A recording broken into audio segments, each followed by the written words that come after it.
محمد بن عبد الله وعلى آله وصحبه ومن والاه.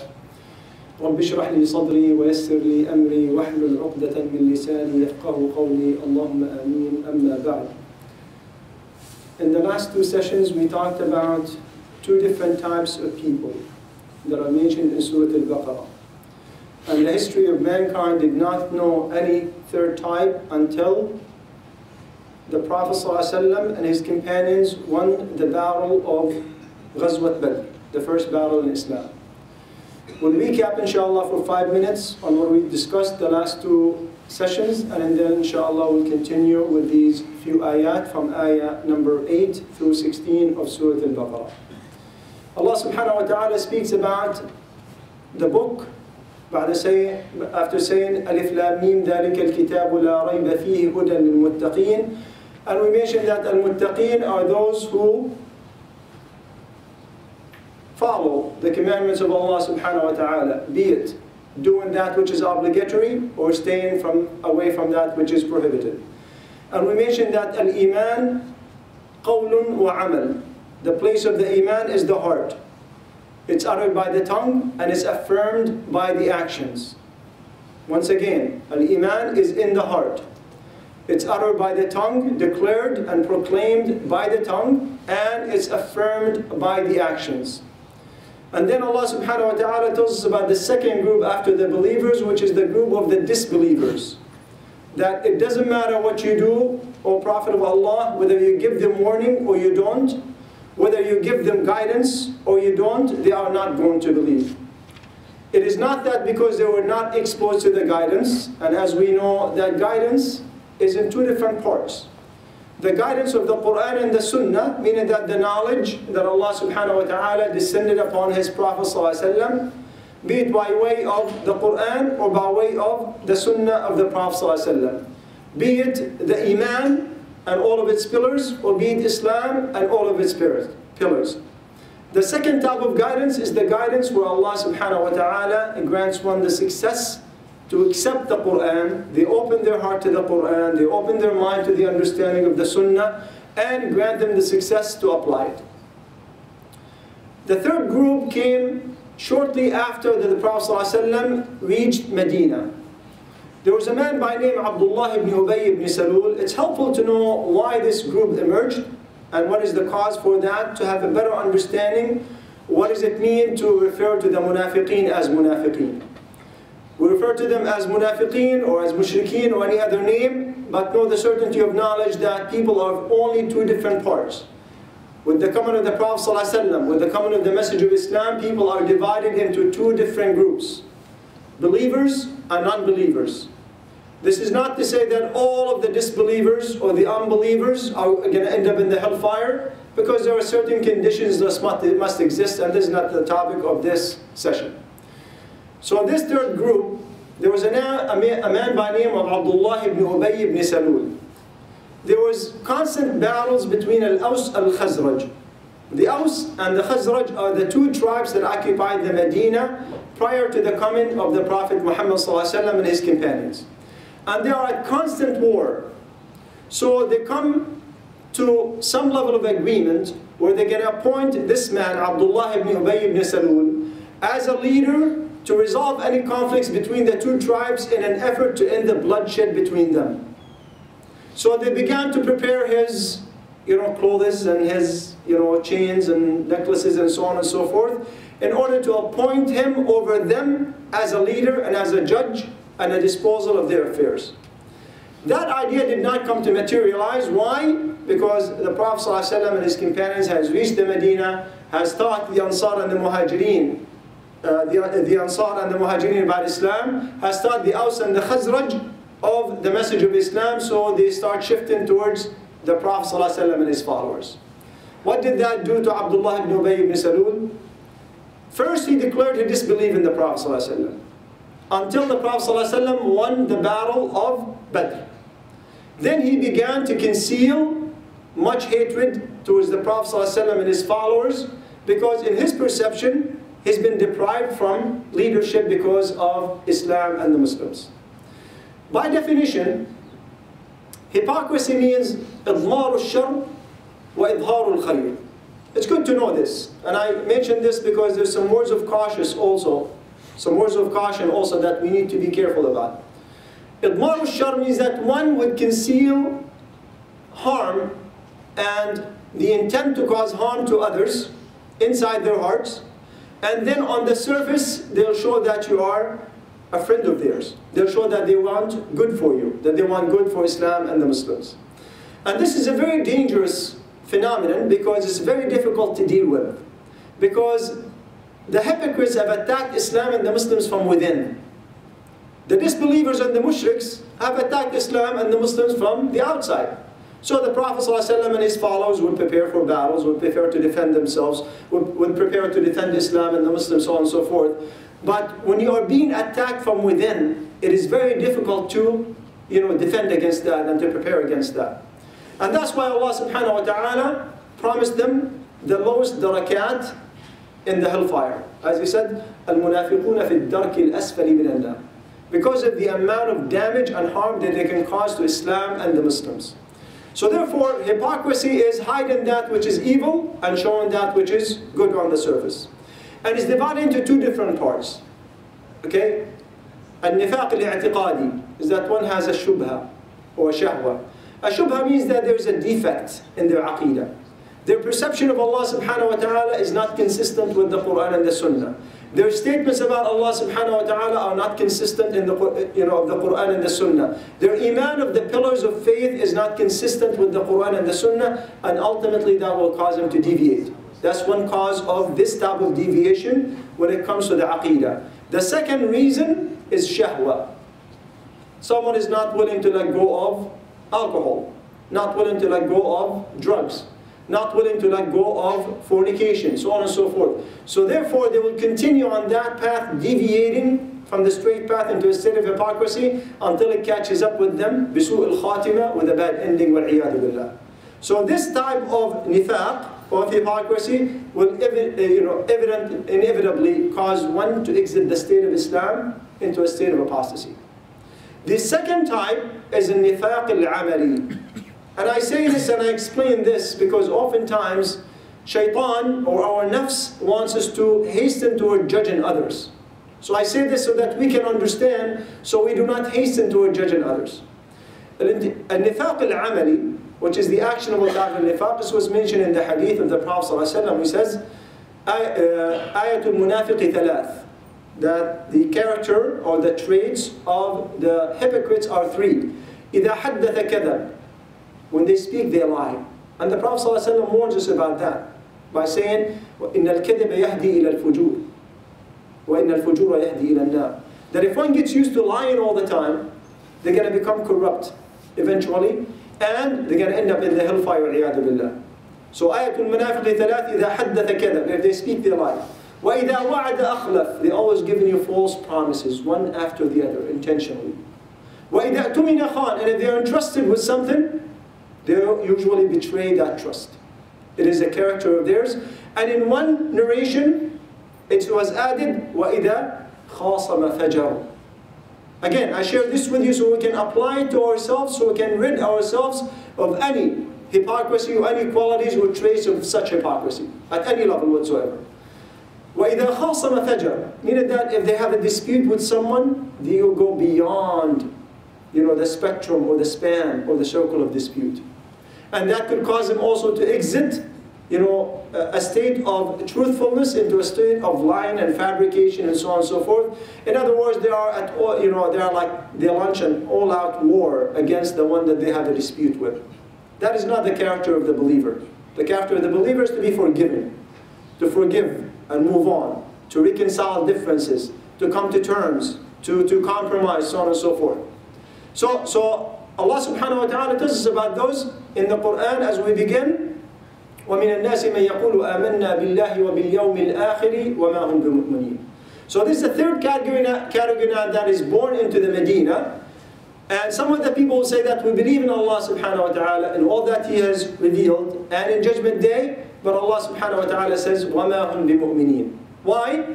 Because He sees what's in their hearts. What's in their hearts is that they're concealing evil, they're concealing harm for Islam and the Muslims. ومن الناس من يقول آمنا بالله وباليوم الآخر وما هم بمؤمنين يخادعون الله والذين آمنوا وما يخدعون إلا أنفسهم وما يشعرون. And this is a very dangerous, slippery slope. Allah subhanahu wa ta'ala does not say يخدعون الله والذين آمنوا. There's a difference between يخدع ويخادع. يخادع means they make an effort to, they endeavor to deceive Allah subhanahu wa ta'ala and the believers. يخدع means they can do it. But here Allah subhanahu wa ta'ala is telling us this is impossible. يخادعون الله والذين آمنوا. If you attempt to deceive someone, there are one or two outcomes. Is that you're going to be successful and they're going to cause them harm, or you're going to be unsuccessful and no harm is done to either party. Correct? In this ayah, because their attempted deception is with Allah subhanahu wa ta'ala and His followers, meaning that the believers, His Prophet sallallahu alaihi wasallam, they are reaping the harm themselves. وَمَا يَخْدَعُونَ إِلَّا أَنفُسَهُمْ وَمَا يَشْعُرُونَ. And they do not feel it. Why? Because Allah subhanahu wa ta'ala knows what's inside their hearts. And Allah subhanahu wa ta'ala, He says, إِنَّ رَبَّكَ لَبِالْمِرْصَادِ. Allah subhanahu wa ta'ala, they plot and He plots, and indeed Allah subhanahu wa ta'ala, the best of plotters. وَإِنَّ الْمُؤْمِنَ لَيَرَى بِنُورِ اللَّهِ. The believer sees with the light of Allah subhanahu wa ta'ala. The farasa of the nur of the mu'min, of the foresightedness of the mu'min, is beyond the deception of the hypocrites. So at the end, who they are deceiving? Themselves. وَمَا يَشْعُرُونَ. And they are not even feeling it, because they're thinking, we're with you, we're deceiving you, but when they resort to their heads of hypocrisy and their heads of shirk and kufr and so on and so forth, as Allah subhanahu wa ta'ala describes them as shayateen, they say, we are with you. So in this dunya, they've lost the good deeds. They've lost the ajr. يُخَادِعُونَ اللَّهَ وَالَّذِينَ آمَنُوا وَمَا يَخْدَعُونَ إِلَّا أَنفُسَهُمْ وَمَا يَشْعُرُونَ. The cause for that is what? فِي قُلُوبِهِمْ مَرَضٌ. The disease of the heart. Meaning that their hearts are not open for the guidance. So did they see the guidance? Yes. Did they see the Prophet ﷺ? Yes. They saw a lot more than what you and I have seen. They saw the Quran being revealed. They've heard the ayat, they understood it better than you and I. They saw the Prophet ﷺ himself. So on and so forth. However, they refused to believe. Why? Because the illness in their hearts. Because right off the start, they rejected the message of Islam. They rejected the Prophet ﷺ. So Allah subhanahu wa ta'ala turned their hearts away. فِي قُلُوبِهِمْ مَرَضٌ فَزَادَهُمُ اللَّهُ مَرَضًا. So Allah subhanahu wa ta'ala has increased them in that misguidance and in that level of hypocrisy. وَلَهُمْ عَذَابٌ أَلِيمٌ بِمَا كَانُوا يَكْذِبُونَ. And indeed they shall suffer the torment of the hellfire because of their deceptive and their lying and their disbelief. وَإِذَا قِيلَ لَهُمْ آمِنُوا كَمَا آمَنَ النَّاسِ. And if they are encouraged and they invited into Islam, just like other people have been encouraged and invited into Islam and have embraced Islam, قَالُوا أَنُؤْمِنُ كَمَا آمَنَ السُّفَهَاءِ. They say, you want us to believe like the foolish ones believed? And they call them as-sufaha. And who are they referring to in this ayah?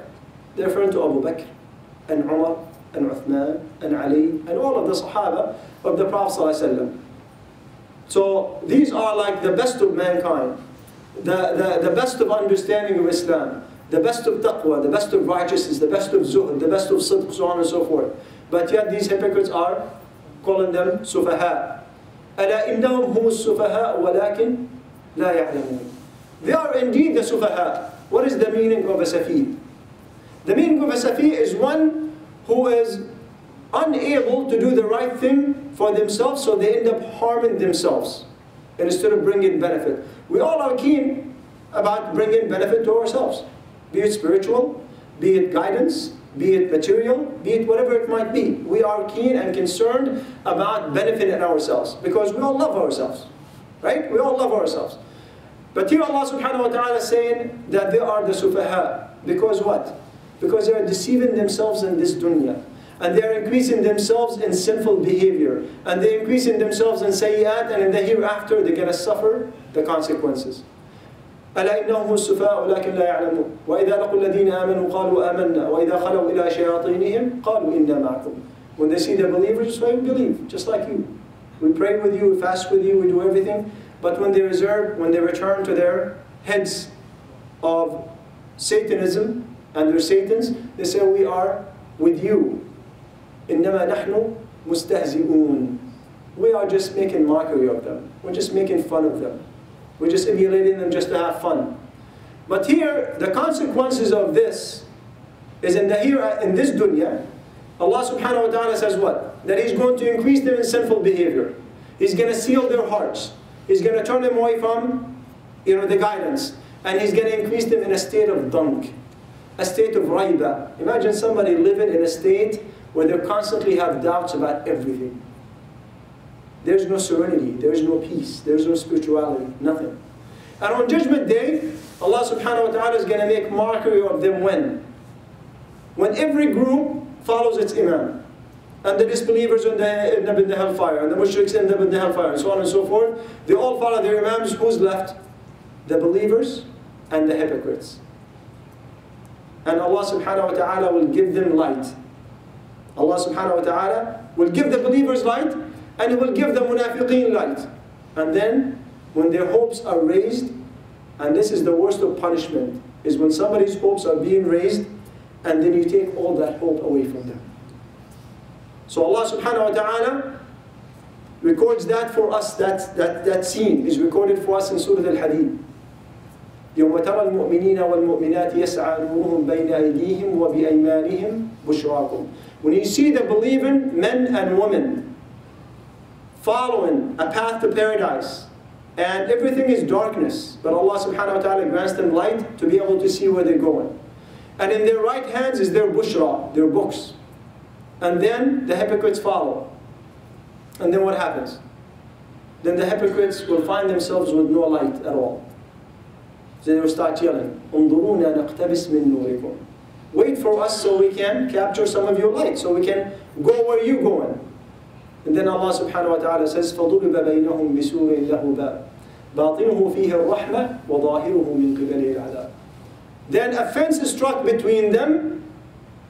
From the side of the believers, there's the mercy of Allah subhanahu wa ta'ala. And that tells us what? That anyone and everyone who enters paradise enters it with the mercy of Allah subhanahu wa ta'ala, no other way. And everyone who enters the hellfire enters it with the justice of Allah subhanahu wa ta'ala, no other way. No other way. So at that moment they are the ones who are being made fun of, they're the ones who are being made mockery of, their hopes are raised up high and they're taken away. Now they're in a state of darkness, in a state of raiba, doubts and shak, just like they were in this dunya. Allah يستهزئ بهم ويمدهم في طغيانهم يعمهون. أولئك الذين اشتروا الضلالة بالهدى والعذاب بالمغفرة أولئك الذين اشتروا الضلالة بالهدى فما ربحت تجارتهم وما كانوا مهتدين. Those are indeed who purchased themselves a cheap price. They sold the guidance and they purchased misguidance. And they purchased what? Because such a cheap price, they purchased the punishment of the hellfire, and they sold their paradise.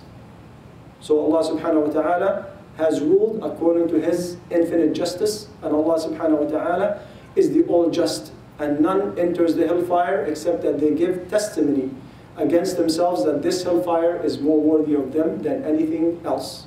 And everyone who enters paradise, Allah subhanahu wa ta'ala says, at the tongue of the believers, Alhamdulillahi alladhi adhaba anna al-hazan.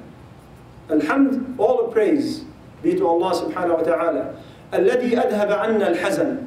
Because we as believers, as Muslims in this dunya, yes, we live in a state of spirituality. Yes, we follow the guidance. Yes, we try to do the right thing. But there's still an amount of hazan, sadness, an amount of fear. Is this deed going to be accepted? Is the sin I just committed going to be forgiven? Is the sadaqah I just made is going to be accepted by Allah subhanahu wa ta'ala? Am I going to be rewarded on it because my ikhlas was high enough? Am I going to be rewarded on it because the source of my income is halal? These are the things that we need to pay attention to. But in Jannah, Allah subhanahu wa ta'ala says at the tongue of the believers, Alhamdulillahi alladhi adhaba anna al-hazan. As we enter paradise, inshaAllah, with the mercy of Allah subhanahu wa ta'ala, He removes this state of, feeling sad, or feeling some level of apprehension, or some level of fear, because of our own shortcomings and our own wrongdoing. هذا والله تعالى أعلى وأعلم. أسأل الله العظيم رب العرش العظيم that He would make us among those who are sincere and truthful in our service to Him. I ask Allah subhanahu wa ta'ala to cleanse our hearts and our tongues from any qualities of the hypocrites. I ask Allah subhanahu wa ta'ala to rectify our iman and rectify our ibadah to a level that is acceptable to Him. اللهم اجعل تجمعنا هذا تجمعا مرحوما وتفرقنا من بعده تفرقا معصوما ولا تجعل فينا ولا بيننا شقيا ولا محروما إنك ولي ذلك والقادر عليه. اللهم اقسم لنا من خشيتك ما تحول به بيننا وبين معاصيك ومن طاعتك ما تبلغنا به جنتك ومن اليقين ما تهون به علينا مصائب الدنيا ومتعنا اللهم بأسماعنا وأبصارنا وقواتنا أبدا ما أحييتنا واجعله الوارث منا إنك ولي ذلك والقادر عليه. اللهم صل وسلم وزد وبارك على سيدنا محمد وعلى آله وصحبه وأزواجه الطاهرين وعلى من اتبع سنته إلى يوم الدين. اللهم آمين. السلام عليكم ورحمة الله وبركاته.